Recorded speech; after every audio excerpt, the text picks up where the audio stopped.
Assalamualaikum warahmatullahi wabarakatuh. Berjumpa kembali di channel Keluarga Misterius. Semoga kita dan kalian semua masih selalu dalam lindungan Allah Subhanahu wa taala. Diberikan kesehatan, dilancarkan rezekinya, dan dimudahkan dalam segala urusan apapun. Pada kesempatan kali ini, saya akan membawakan kisah misteri yang ditulis oleh Fadil Z.A. Dan di dalam cerita ini, nama dan tempatnya sudah kami samarkan semua untuk menjaga privasi pihak yang terlibat di dalamnya. Tak perlu lama-lama, mari kita masuk ke dalam ceritanya. Pada kesempatan kali ini, saya akan menceritakan kisah misteri yang berjudul Kisah Nyata Para Pencari Pesugihan. Seperti apa kisahnya? Mari kita masuk ke dalam ceritanya. Memang tidak bisa dipungkiri, perkara gaib ini sungguh-sungguh ada dalam kenyataan yang sebenarnya. Di desa Citarik, Sukabumi, ada sebuah goa kecil yang bernama Goa Gedung Manik. Menurut narasumber, kuncen goa keramat tersebut, tempat itu sering dikunjungi oleh masyarakat, bahkan pejabat pun sempat pula datang. Tujuan para peziarah itu yang pasti adalah ingin mendapatkan keberkahan hidup, kelancaran rezeki, serta keselamatan. Goa kecil yang panjangnya sekitar 15 meter hingga 20 meter itu, konon sejak 200 tahun hingga kini, dihuni oleh apa yang disebut sebagai Ibu Ratu Kidul, salah satu keturunan dari Nyi Roro Kidul, sang penguasa pantai selatan. Demikian dikatakan oleh narasumber. Masih menurut narasumber, para peziarah hanya diperbolehkan masuk setelah memenuhi beberapa persyaratan. Di antaranya, menyediakan aneka saji, serta lagu khusus yang tujuannya tidak lain sebagai pelancar hubungan dengan penghuni gaib goa tersebut. Ketika didatangi, narasumber selaku juru kunci menjelaskan sejarah Goa Gedung Manik yang sangat panjang. Narasumber yang mengaku sebagai generasi juru kunci keempat menolak keras kalau ada sebagian masyarakat yang ingin melakukan pemujaan di goa ini. Dia lebih suka mengistilahkan kunjungan ke goa itu dengan sebutan ziarah. Akan tetapi, sudah lama tersiar kabar bahwa Goa Gedung Manik merupakan tempat muja yang ampuh. Muja adalah meminta kepada selain Allah. Sedangkan ziarah memohon doa melalui para wali suci, imam serta orang-orang yang dekat dengan Allah. Tandas narasumber. Goa Gedung Manik yang sampai sekarang masih banyak dikunjungi orang, ternyata tidak membedakan latar belakang keagamaan. Namun narasumber berpesan, bagi yang beragama Islam, supaya bersuci dulu sebelum memohon hajat di goa ini. Hal ini selain memperlancar hubungan gaib dengan para ruh leluhur, juga mendekatkan diri pada keridhaan Allah. Bagaimana seandainya syarat itu tidak dipatuhi? Narasumber berkisah, beberapa orang pernah melanggar. Konsekuensinya mereka kerasukan ruh jahat, gila, bahkan sampai mengorbankan nyawanya. Teguran yang paling ringan adalah yang pernah dialami sepasang pemuda yang sedang memadu kasih di dalam goa. Mereka langsung dilempar batu oleh penghuni gaib tempat itu. Sang narasumber juga menerangkan bahwa sebagian pengunjung tempat ini merasa puas setelah berziarah, terbukti dengan berbagai jasa baik kepada narasumber, yang menandakan hajat mereka telah terpenuhi. Bagaimana dengan cerita pesugihan Goa Gedung Manik? Itu tidak benar, terlalu dilebih-lebihkan, tandas narasumber. Yang unik tidak jauh dari Goa Gedung Manik ada sebuah goa lain yang disebut sebagai Goa Lalai atau Kelelawar.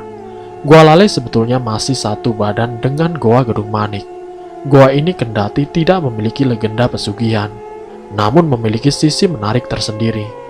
Setiap sore, kita akan melihat ribuan kelelawar yang berhamburan dari mulut goa, dengan disertai suara desingan yang indah. Saking banyaknya, goa yang panjang tidak kurang dari 10 meter itu sering dikunjungi wisatawan mancanegara. Bahkan orang pintar pun terkadang ke sana. Di sebelah kiri Goa Lalai ada sebuah goa kecil yang mirip dengan lubang air. Goa ini diberi nama Goa Landak. Menurut penjaga tempat ini yang enggan disebut identitasnya, goa kecil itu pernah didatangi tamu misterius asal Cirebon. Orang pintar dari Cirebon yang mengirimkan tamu itu agar memasuki Goa Landak. Saya menerima tamu misterius itu awal bulan Mei 1999 silam pada malam hari. Kata tamu itu, dirinya akan mencairkan uang kuno milik Bung Karno menjadi uang rupiah masa sekarang. Tentu saja saya tertawa. Mana mungkin pekerjaan itu bisa dilakukan. Kisah sang juru kunci. Karena terbalut rasa penasaran, akhirnya dia mengintip prosesi upacara gaib yang dilakukan si tamu asing itu. Benar saja, setelah malam menuju puncaknya, entah bagaimana, tumpukan uang kertas kuno bergambar Bung Karno itu tiba-tiba saja berubah menjadi kepokan uang kertas 50 ribuan. Menurut tamu itu, uang tersebut memang berasal dari alam gaib, namun bisa dipergunakan manusia dengan syarat khusus, mensedekahkan sebagian kepada fakir miskin, serta orang-orang kecil lainnya, agar menjadi berkah. Ungkap sang juru kunci lagi. Dia menegaskan bahwa uang kuno bergambar Bung Karno yang berhasil disulap menjadi lembaran 50 ribuan rupiah itu, jumlahnya amat banyak. Saya tidak tahu berapa angka persisnya. Tegasnya seraya mengakui bahwa dia sendiri sempat kecipratan uang dari alam gaib tersebut. Memuja atau pesugihan merupakan perjanjian antara manusia dengan bangsa setan. Ritual ini kerap ditebus dengan harta, uang, bahkan tidak jarang pula dengan nyawa sendiri. Alangkah mahalnya. Di Malang, Jawa Tengah, ada tempat pesugihan yang sudah terkenal kemana-mana, bahkan sampai ke mancanegara. Apalagi kalau bukan Gunung Kawi. Tempat keramat ini sejak dulu telah dijadikan ajang pendulangan harta gaib. Umumnya mereka yang datang ke sana meminta kekayaan materi, tapi tidak jarang pula jabatan, kecantikan, bahkan kelanggengan usia. Tentu saja dengan sejumlah syarat khusus yang tidak main-main. Di Sragen, Jawa Tengah, ada pula jalur penambangan uang gaib. Masyarakat di sana lebih suka menyebutkan praktek peminjaman uang gaib. Sudah banyak orang yang mencoba dan konon berhasil. Mereka semula tidak menyangka pada pekerjaan mustahil itu. Namun, setelah ada hasilnya, mereka jadi ketagihan. Sutoyo misalnya, karyawan paramedis yang tinggal di Sragen ini, mengaku sempat menikmati uang gaib hasil ritual gaibnya dengan makhluk dunia maya. Demikian pula Pak Haris. Dia menceritakan pernah tertarik dengan praktek peminjaman uang gaib tersebut. Waktu itu tahun 1994, saya mulai mencoba melakukannya. Oleh kuncen sakti itu, saya disuruh menyediakan uang 100 ribuan, guna modal awalnya. Benar saja, ketika sudah menunggu 40 hari, karung yang semula kosong, kini telah dipenuhi tumpukan penuh uang yang terbungkus rapi. Katanya, uang tersebut hasil jarahan para jin yang telah ditugaskan kuncen untuk memenuhi permohonan sang pemuja. Kisah Pak Haris. Namun dia menolak bercerita berada jumlah dan dikemanakan uang sebanyak itu. Lain lagi dengan pengalaman yang dilakoni oleh Sarlito. Dia tidak melalui jalur pinjaman uang gaib ataupun muja ke Gunung Kawi. Hidupnya berubah berkat melakukan ritual yang disebutnya sebagai pesugihan bajang kembar. Sarlito mengaku, sejak melakukan pesugihan itu, perekonomiannya semakin baik bahkan berlebihan. Tentu saja syaratnya tidak mudah. Selain sudah dititisi bakat ilmu sesat tersebut, biasanya sesudah melakukan pemujaan, orang itu akan menjadi seks mania.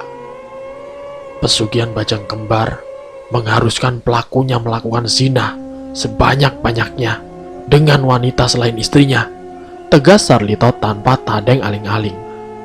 Bajang kembar itu sendiri sebetulnya adalah dua bocah gaib yang kembar, bisa dipergunakan untuk menumpuk kekayaan secara gaib.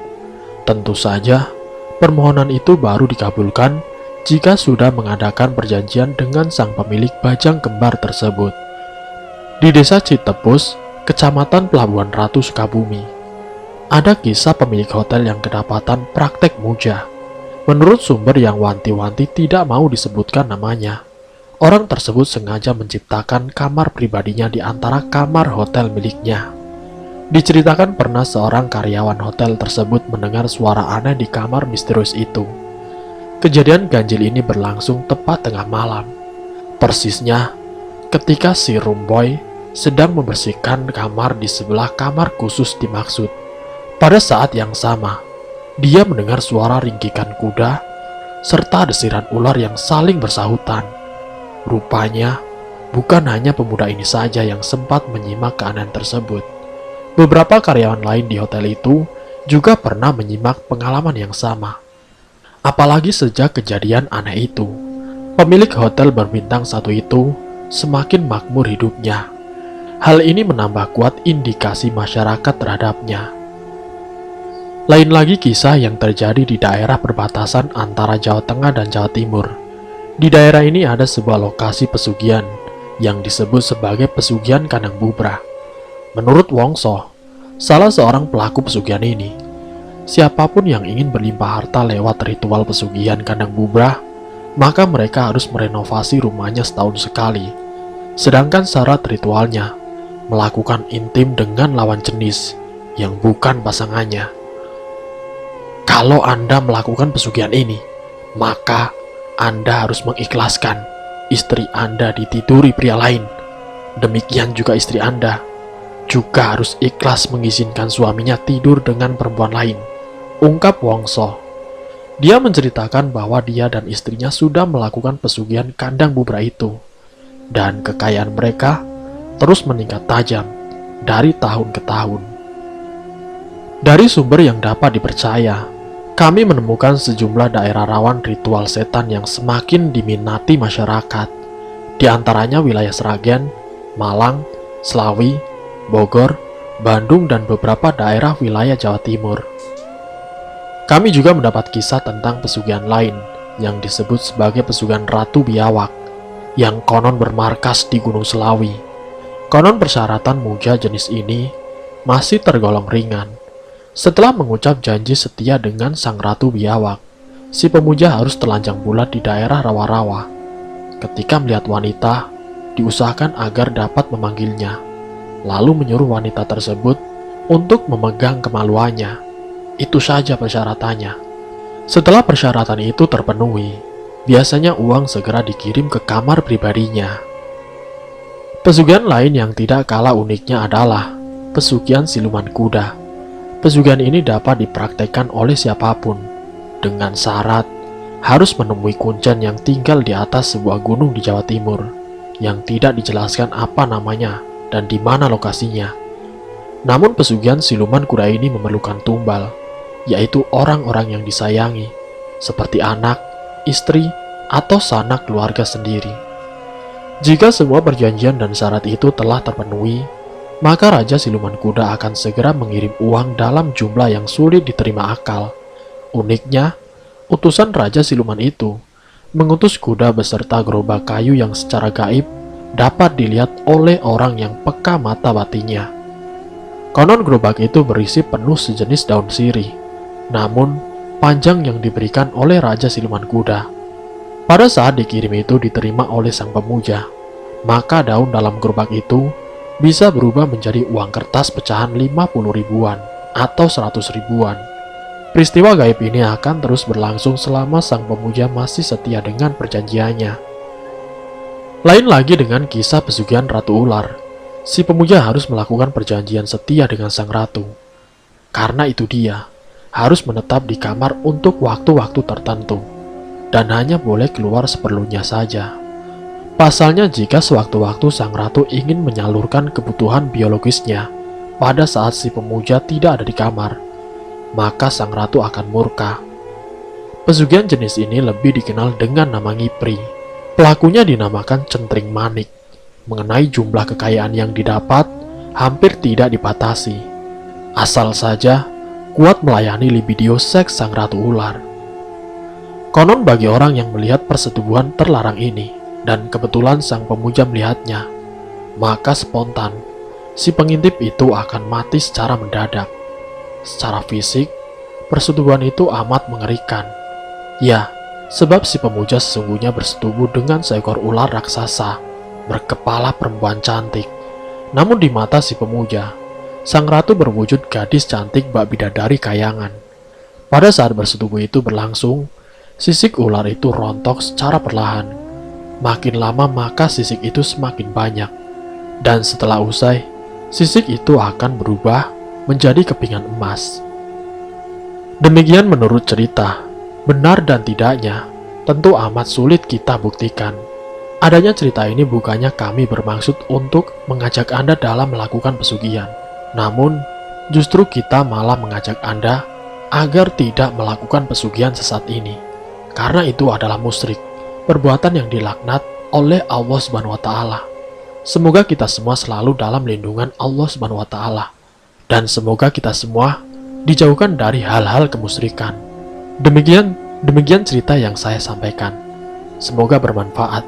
Ambil sisi positifnya dan buang jauh-jauh sisi negatifnya. Terima kasih untuk kalian yang sudah mampir di channel kami. Jika kalian tertarik dengan video kami, silakan tekan tombol like, share, dan komen. Tekan subscribe untuk mengikuti video-video kami yang selanjutnya. Wassalamualaikum warahmatullahi wabarakatuh.